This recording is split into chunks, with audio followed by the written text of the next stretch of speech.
Olá, seja bem-vindo a mais uma aula da disciplina Fundamentos e Práticas no Ensino de Ciências da Natureza. Hoje vamos conversar sobre ciência e sociedade, a construção social do conhecimento. Vem comigo e a gente vai aprofundar um pouquinho nesse assunto, sempre falando para que e para quem serve a ciência. Essa é uma questão fundamental dentro do nosso propósito da disciplina, porque ela nos convida à reflexão sobre o papel da ciência na nossa vida e na sociedade. Muito mais do que aprender conteúdo na escola, como é que acontece isso no nosso dia a dia? E esse é o aspecto fundamental. Então, o objetivo central da nossa aula é relacionar ciência, tecnologia, sociedade e meio ambiente, que é uma quarta vertente que surge com força nos últimos tempos e é altamente necessário a gente pensar em tudo isso. E precisamos reconhecer a ciência como uma construção humana inserida dentro de um contexto histórico, cultural e social específico. Para isso, eu te convido a refletir sobre, pense em alguns instantes em exemplos de tecnologias que transformam radicalmente o seu cotidiano nos últimos anos. Pode ser no dia a dia, pode ser escolar. Como que essas inovações elas mudaram a sua forma de ensinar e de aprender? Para falar um pouco sobre tudo isso, vamos começar a contextualizar a ciência como uma prática social.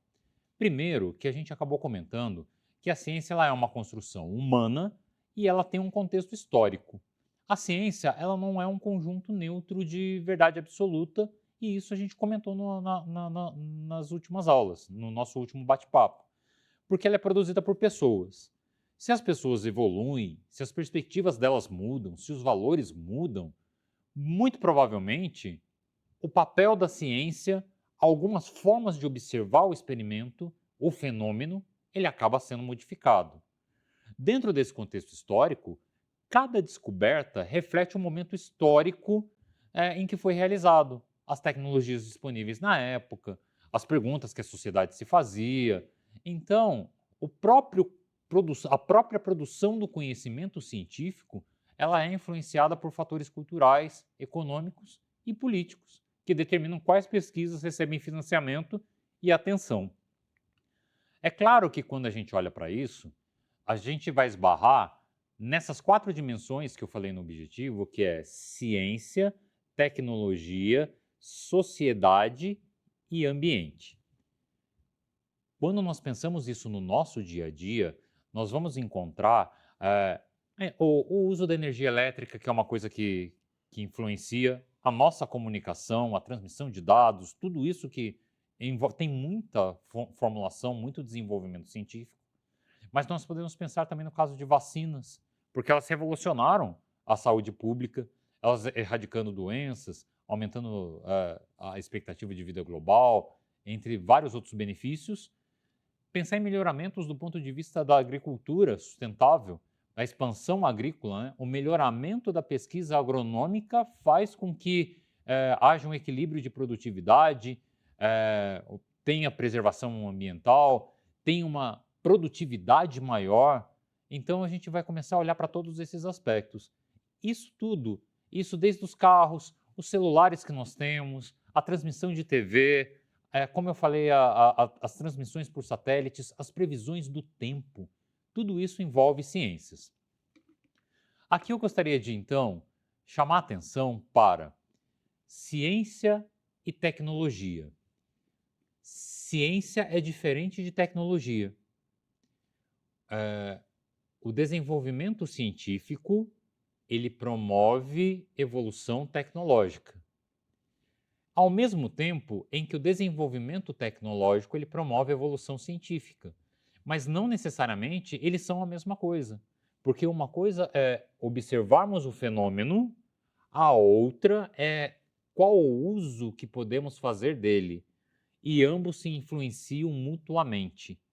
A sociedade, ela se beneficia do desenvolvimento tecnológico e da evolução científica.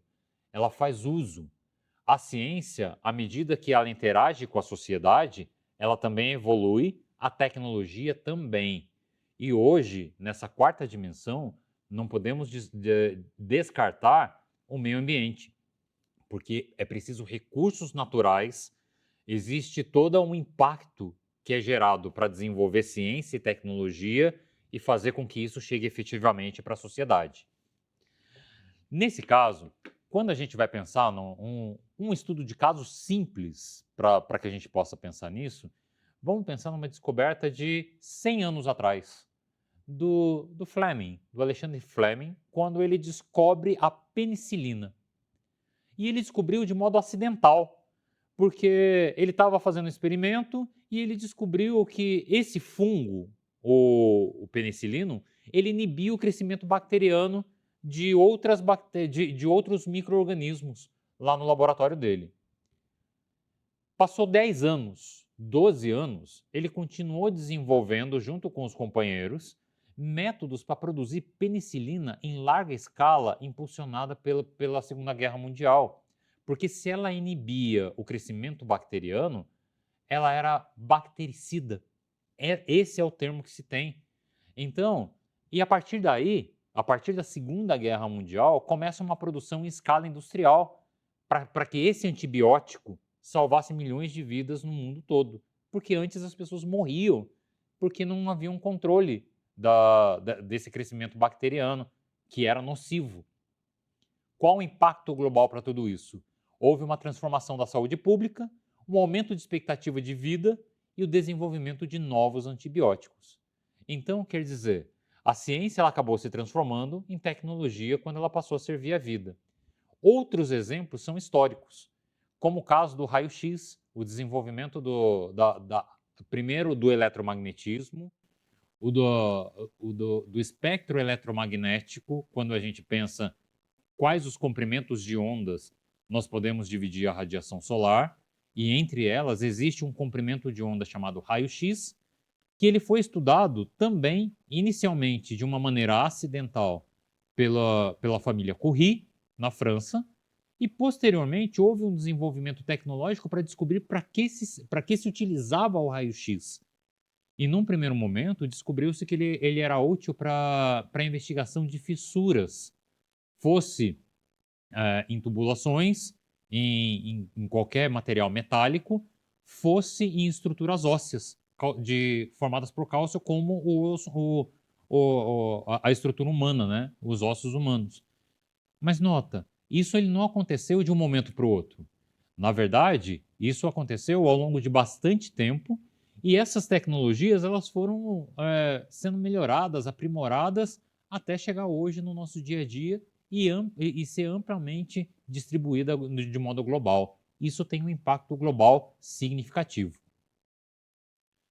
Em termos de impactos éticos e ambientais, o que a gente vai sempre pensar? Apesar de eu ter dado dois exemplos que, num primeiro momento, eles são benéficos, o dos antibióticos e o do raio-x, a gente sair do desenvolvimento científico para a evolução tecnológica para ser algo amplamente utilizado, todo o avanço científico ele carrega consigo potencialidade quando eles são perigosos. E perigosos em que sentido? O exemplo mais emblemático que a gente vai ter é o desenvolvimento da energia nuclear, os modelos que passaram a investigar a estrutura quântica da matéria. E por quê? A tecnologia ela é boa, ela produz muita energia, que é algo que o mundo precisa e é benéfico, mas ela precisa ser utilizada com vigilância, porque o mesmo processo de fissão nuclear que gera energia para benefício da sociedade, ela também constrói as bombas atômicas que nós temos historicamente e o perigo iminente geopolítico. Então é preciso pensar também em tudo isso, em como nós, educadores, precisamos preparar os nossos estudantes para avaliar criticamente essas questões, considerando não o que é possível fazer, mas também o que é ético e que é sustentável. Essa visão, ela alicerça coisas que parecem distantes do nosso dia a dia, como a energia nuclear, mas ela passa muito pelo plástico. porque durante algum tempo a gente só usava material de vidro e nos últimos anos a gente passou a utilizar plásticos, porque eles eram maleáveis, eles eram duráveis, eles eram econômicos. Mas qual o problema? Tinha um problema, o risco de poluição de solo, de oceano. A produção, ela impacta o ar atmosférico. Então o desafio hoje é a gente desenvolver alternativas que são biodegradáveis. No caso da biotecnologia, a gente vai pensar que tem benefício de cultura resistente, tratamento genético, melhoramento da pesquisa agronômica. Mas tem risco, porque a gente tem impacto ecológico e a gente não sabe como é que outras espécies vão sofrer evolução e tudo isso vai impactar as nossas próprias lavouras, os nossos próprios mecanismos pecuários e agronômicos. O desafio, então, é regular essas modificações genéticas com responsabilidade. Num terceiro aspecto, a gente está muito ligado hoje ao desenvolvimento e ao crescimento do uso de inteligências artificiais. Quando a gente olha para isso, a automatização é beneficiada, o diagnóstico médico ele se torna mais avançado, algumas análises elas ganham rapidez e celeridade. Porém, a gente tem um risco de desemprego, tem um risco de viés algorítmico, tem um risco de privacidade, tem uma série de coisas que a gente precisa fazer de modo a assegurar desenvolvimento ético e inclusivo. Mas é só isso, William? A gente precisa, em tudo isso, pensar na ciência como algo científico e social. Por quê? Tal como nós falamos na hora anterior, nós precisamos compreender, entender esses conceitos, esses processos e esses métodos, construir uma argumentação, avaliar se esses argumentos eles são baseados em evidência, distinguindo a ciência de uma pseudociência, e agir, ser convidado à ação, ser convocado a tomar decisões informadas por questões pessoais, sociais e ambientais que envolvem conhecimento científico. E aqui nós temos uma outra reflexão. Qual? Como promover uma cidadania científica na escola, considerando a desigualdade de acesso a recurso e informação, as disparidades sociais que assolam o Brasil.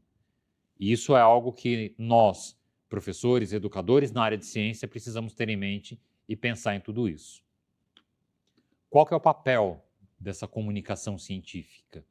A primeiro ponto, quando a gente pensa nessa questão de desigualdades sociais, de desigualdades estruturais dentro do país, precisamos pensar na democratização do saber e fazer com que essa comunicação da ciência ela possa chegar a todos. E de que maneira? Por meio de feira de ciência, por meio de exposição interativa, por meio de podcast. Essa configuração, ela pode ser feita de múltiplas maneiras, de múltiplas formas, e assim a gente vai conseguir engajar a sociedade, os estudantes, a comunidade mais próxima no conhecimento científico e nessas questões que ligam ciência, tecnologia, sociedade e meio ambiente, nunca perdendo esse foco. A BNCC trata disso.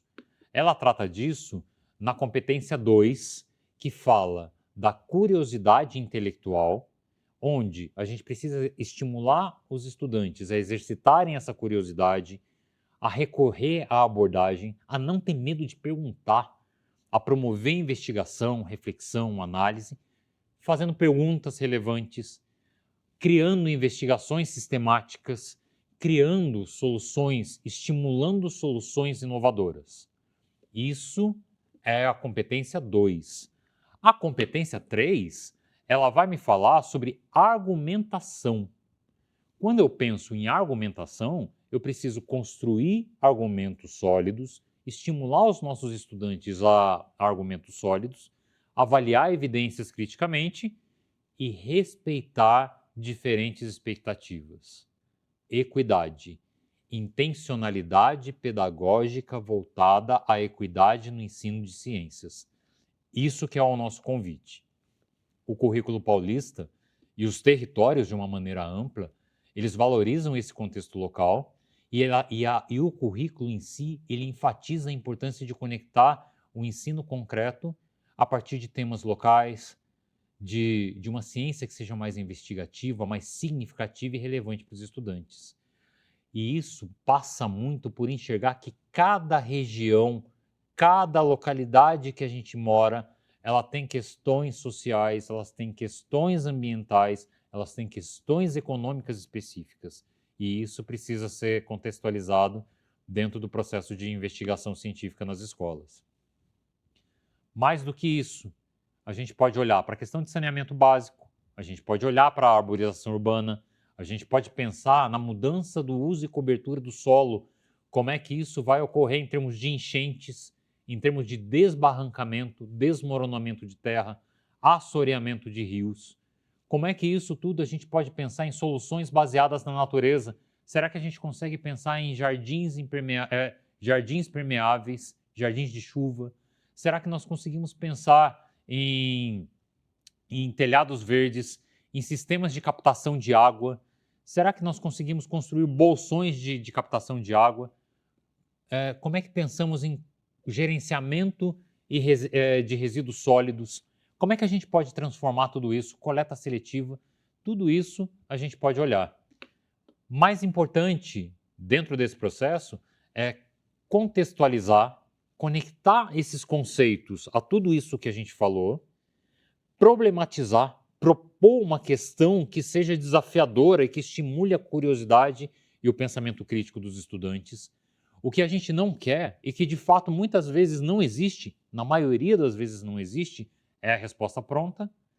Nós precisamos mediar, facilitar essas investigações e discussões e transformar a realidade dos nossos estudantes, fazendo com que eles passem de agentes que simplesmente observam para cidadão consciente, capaz de compreender e atuar em cima desses desafios. Então, o nosso papel enquanto professor é ser agente de transformação, é transformar essa realidade. Para fechar essa aula, vamos fixar nos 4 conceitos? A ciência e a tecnologia, que elas são aspectos diferentes, mas são aspectos que se influenciam mutuamente.